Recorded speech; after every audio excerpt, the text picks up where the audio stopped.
এই আজকের বেরিয়েছি রাজুদার পাওয়াটা খাবো বলে আমি আর মসুদা এখন ট্রেনে আছি। ট্রেন থেকে নেমে দুজন প্ল্যাটফর্ম থেকে হেঁটে হেঁটে যাচ্ছি। মসুদার অ্যাড্রেসটা জানা ছিল না, অ্যাড্রেসটা একজনকে জিজ্ঞাসা করে নিল।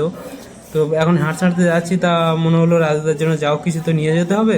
তো একটা জলের বোতল নিলাম, যে ঠান্ডা গরমের সময় ঠান্ডা জলের বোতল হলে ভালো হবে। বোতলটা নিয়ে দুজন হাঁটতে হাঁটতে যাচ্ছি, দেখি রাজুদার জলটা খেয়ে কি এনেছি। জলটাই তাও তো হচ্ছে- মানুষের আগে, জলটাই আগে। তুমি যে জল দিয়েছো এই আমার কাছে অনেক। মানে এখন তো সবাই তোমার কাছে আনলে এগুলো কি যা আনছে তাই ভাইরাল হচ্ছে, কি বলবে এই নিয়ে? আজকে জলই ভাইরাল হয়ে গেল। একদম একদম। তো আগামীকাল আসছো তো, মানে এখন কন্টিনিউ থাকবে? না, রবি সোম আমার যেটা বন্ধ হচ্ছে থাকবে। যেটা জামাই ষষ্ঠী উপলক্ষে, সেটা তো অবশ্যই 1 আর 2 তারিখ, 2 তারিখ আবার 3 তারিখ থেকে আবার কন্টিনিউ চলবে। একদম একদম। আর দোকান এই মুহূর্তে বন্ধ করা যাবে না। কারণ প্রচুর তো দেখলাম কাস্টমার মানে এসে চলে যাচ্ছে, তুমি পারছো না, এত বড়টার ব্যাপার রয়েছে, মানে একটু একটু কি বাড়ানোর চেষ্টা করবে এখন?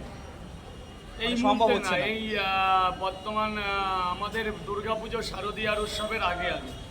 এখন ওয়েদারের মানে ঠিকঠাক নেই একদম। বসে আছি।